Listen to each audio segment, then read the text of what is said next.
So you're looking for an effective social media strategy that will get you more eyeballs to your offers, grow your personal brand, and get you more clients? Then stick around, because in this video, I'm going to show you 5 steps to build an effective social media marketing. And step number 4 happens to be my personal favorite, so stick around. Now, if you haven't subscribed yet, please hit that subscribe button and comment below why you and your business are awesome for a chance to win a free 30-minute marketing consultation with me. I choose one random winner every single week. Now let's get to these strategies. Guys, these are the exact same strategies that I use with my own clients and also I use to grow my business. And these are the exact same strategies that all the giants in the game, like Tony Robbins, Marie Forleo, Russell Brunson, they all use the same strategies to grow their multi-million-dollar empire. So believe you me, it will also work on you. So step number 1, define the goal. So people think when they're designing a social media strategy, they need to start with step number 1. So let's do this first. No. That's the wrong way to start developing a social media strategy. We need to start with the end in mind, with the goal, with where we're going, with the destination. Now, the goal needs to be a SMART goal, meaning that it needs to be specific, measurable, achievable, realistic, and also timely. So your goal cannot be make $125,000 per month when you're barely making $5,000. Come on now. That is specific, it is measurable, but it ain't achievable, nor realistic, and definitely not timely. So we need to start with the end in mind. What is your overall goal for the strategy? From there, we're able to work backwards. So let's say that you're preparing for a launch, okay? And you want to make $10,000, so that's your goal. Awesome. So let's work backwards now. How much is your product or your service? How much do you sell it for? Let's say that you charge $1,000 for your service. Good. So to make 10,000, 10,000 divided by 1,000, that means you need 10 buyers. Awesome. Okay. So let's say that you sell on the phone. How many calls do you need to have to close at least 10 people? If you have a 10% closing rate, and I'm aiming low here, that 10% closing rate is really low.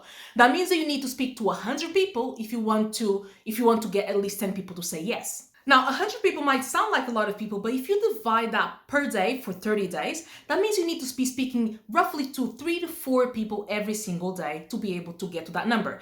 And again, I'm really being conservative here because, a 10% closing rate is a little low. Usually people, if you have a good offer, you should be able to do it higher, right? And obviously those numbers can come down significantly if you charge a little bit more for your services. So if your program costs $2,000, $3,000, $5,000, then you see that the number of people that you need to talk to daily is much lower. So now can you see why it's so important to start with the end in mind when you're doing the social media marketing strategy? Because then you can track your numbers. You know exactly the numbers that you're looking for, and it'll be easier for you to implement and also to measure everything. So always, number 1, start with the end in mind. Step number 2, design your journey. Okay, so now that you know how many people you need to talk to on a daily basis to sell your services, now you can design the journey for them to get to the phone with you.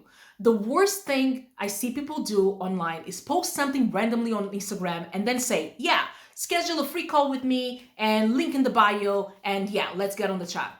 What? No, you need to nurture that lead.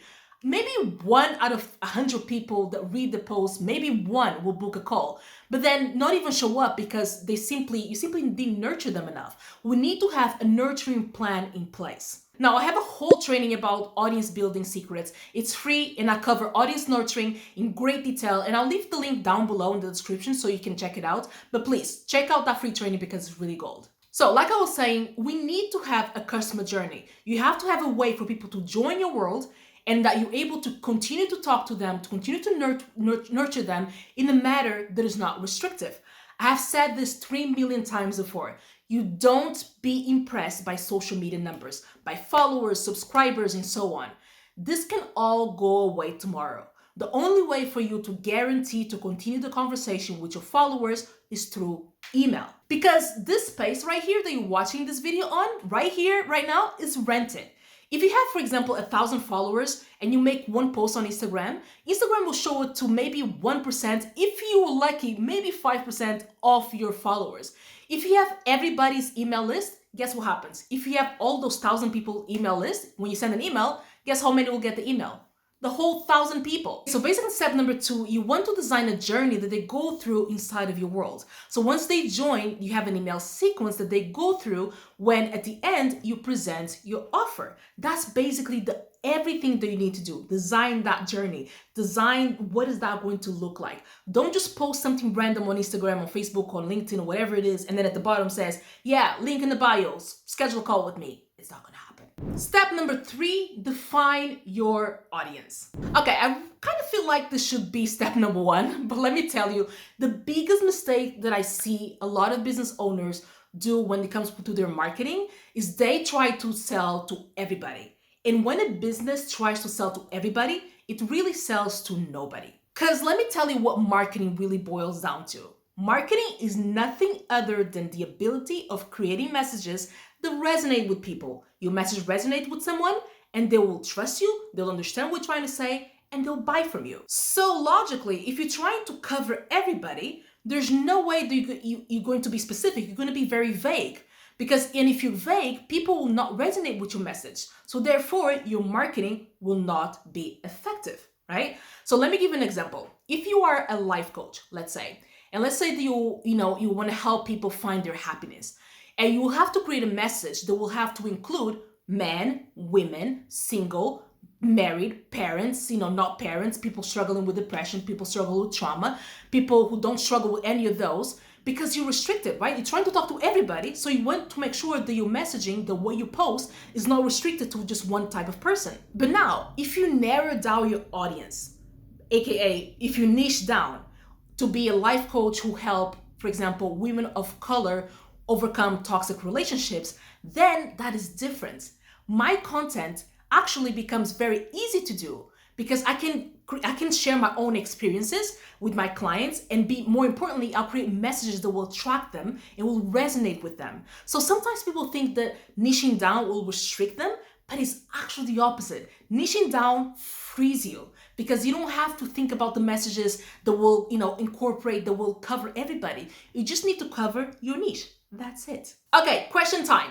How exciting is this so far? Comment below, who is your target audience? I want to see who you serve, who you're trying to help. Comment down below. I want to see and I'll interact with you for sure. Okay, step number 4, set up your remarketing ads. Okay, paid ads is really outside of the scope of this video, but if you want me to do a video on paid advertisement, let me know below and I'll do it for sure. But we all know that it takes between 8 to 12 touch points before someone even considers making a reasonable decision, either buying from you or book a call with you, right? So retargeting ads makes sure that people keep seeing your face, your brand, your message, your product after they already made an initial non-committing step. So let's say hypothetically here that I'm a weight loss coach. Okay. And someone downloaded my guide on the 7 superfoods for weight loss. Then I can retarget those people that saw the video with like a 3 easy step, 10-minute recipe for weight loss. Like Tony Robbins, Marie Forleo, Russell Brunson, they do this all the time, right? When someone comes to their website and downloads a guide, right, for free, what they do, they remarket them, they retarget them again with other free content that they have because they know the importance of people keep seeing their face, people keep seeing their offers, their things. So when they do a launch, they're able, once they present their offers to those people are more likely to say yes because, for the past month or two, they've been seeing their faces almost every day. So remarketing campaigns, very, very important. So step number 5, intentional marketing. Okay, so when I see a broken social media marketing strategy, it's because people are doing what I like to call posting and then praying. So posting and praying is when you write an amazing post. Then you hope and pray that someone somewhere will see it and somewhat, some magic will happen and then they'll contact you. No, that's just wrong. Every post needs to have a clear CTA, aka a clear call to action. People just read your post, right? They just read it. Awesome. Now what? What do they do next? Ideally, you would send them to start the journey. You send it to, okay, step 2, go to my link in the bio and download my free guide, right? So let's say, for example, if I'm a weight loss coach, okay, crazy, right? And I write an Instagram post on the #1 superfood for weight loss. That's the post that I write about.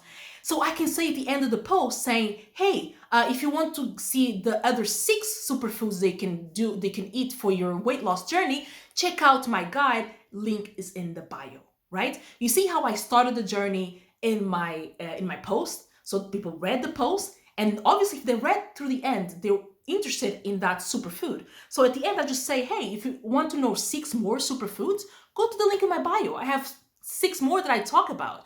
They go there and they start the journey, right? So that is extremely important. Now, if you want more ideas on how to build a strong marketing strategy, check out my audience building training. You will love it. It's an amazing training. I really go into details of how to build a strong audience. And if you like this video here, I'm sure that you're gonna love this one, because if you found this video some golden nuggets on this one here, I'm sure that you're gonna find even more awesome things. I'll also put the link down in the description below so you can see it. Until next time, ciao!